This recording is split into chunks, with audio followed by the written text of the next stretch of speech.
अगर आपका पैसा सहारा में फंसा हुआ है और आपकी उम्मीदें खत्म हो रही हैं कि क्या सरकार ने जो वादे किए थे वो पूरा होगा, क्या गृह मंत्री अमित शाह के द्वारा जो पोर्टल लॉन्च किया गया था सहारा के द्वारा रिफंड करने का, क्या वाकई में उससे पैसे वापस होंगे।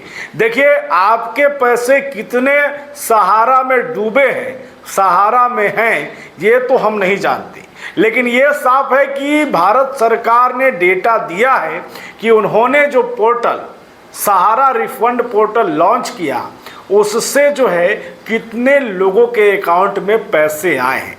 अब ऐसे में सवाल ये है कि आखिरकार जो पोर्टल लॉन्च किया गया उसमें आपने अपनी जानकारी सही दी है या नहीं दी है और उसका प्रोसेस क्या है। देखिए, लगातार वीडियो बना रहे हैं और लगातार वीडियो के दौरान कई कमेंट भी आए, अलग अलग कमेंट है। सहारा के कर्मियों से बातचीत भी हम कर रहे हैं और जल्द ही उनका भी इंटरव्यू आपके बीच लेकर के आएंगे और ख़ास करके वैसे उपभोक्ताओं का भी वीडियो लाएंगे, उनके बातचीत को लाएंगे कि किस तरीके से जो है बड़ी उम्मीदों के साथ उन्होंने सहारा में पैसे जमा किए थे ताकि जब उनको सबसे ज़्यादा ज़रूरत होगी तब वो पैसे का इस्तेमाल करेंगे। कई लोगों ने अपनी गाढ़ी कमाई जो है सहारा में लगा दिया, कई लोगों के 10 लाख रुपए तक सहारा में हैं। कई ऐसे लोगों ने हमें कॉल करके मैसेज करके बताया कि उनके 8-8 लाख रुपए जो है वो सहारा में अभी भी डूबे हुए हैं और उन्हें समझ नहीं आ रहा है कि कैसे काम करें, कैसे आगे का प्रोसेस करें।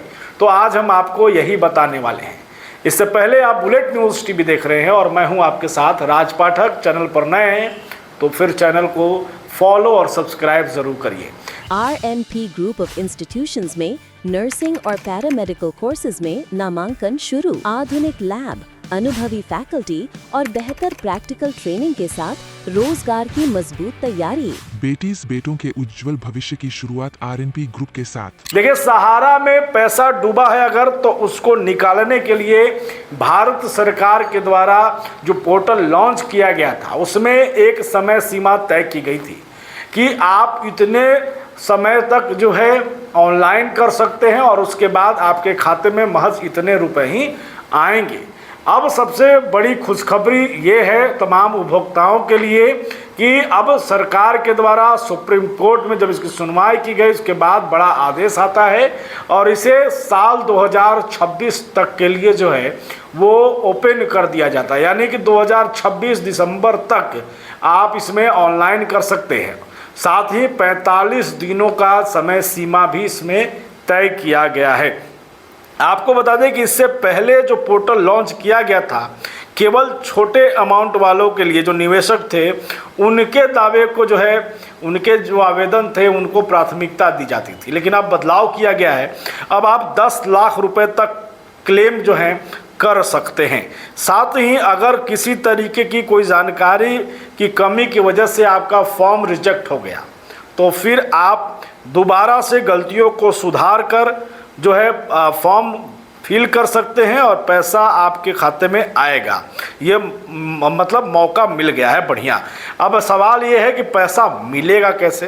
तो सबसे पहले सरकार ने विशेष रूप से जो है रीसबमिशन पोर्टल शुरू किया है। अक्सर देखा गया है कि कई निवेशकों के पास जो है वो कमी का मैसेज आता है जिसके बाद वो परेशान थे कि अब पैसा डूबेगा या वाकई में मिलेगा। इस नए पोर्टल के बाद जो उलझन है उसको सुलझाने का काम किया गया है। इससे सबसे अच्छी बात यह है कि एक बार सही तरीके से आप दोबारा आवेदन करने के बाद सरकार ने जो दावा किया है कि लगभग 45 दिनों के अंदर, मतलब वर्किंग डेज के अंदर जो है भुगतान किया जाएगा। अब इसके लिए जो है ऑफिशियल जो पोर्टल है वो microfund.crcs.gov.in है, सुरक्षित भी है, इसको जो है आप कर सकते हैं।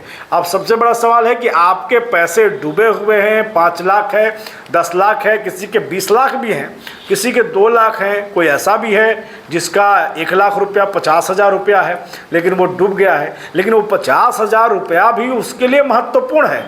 तो ऐसे में अब क्लेम कैसे करें, आवेदन कैसे करें, तो उसके लिए आपको बता दें कि आप सहारा में डूबे पैसे को अगर निकालना चाहते हैं तो आप जो है CRN नंबर दर्ज करिए। सबसे पहले पोर्टल पर जाइए, अपना 14 अंकों का जो क्लेम रिक्वेस्ट नंबर है उसको भरिए।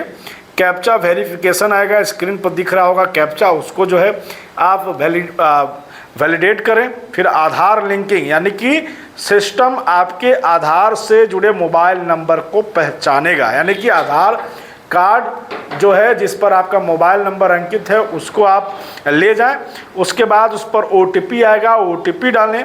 अगर गलती हुई है किसी तरीके से तो आप जो है अपने पुराने आवेदन को जो भी कमियां हैं उसमें स्पेलिंग हो या नंबर हो, दस्तावेज हो, उनको ध्यान से सुधार लें।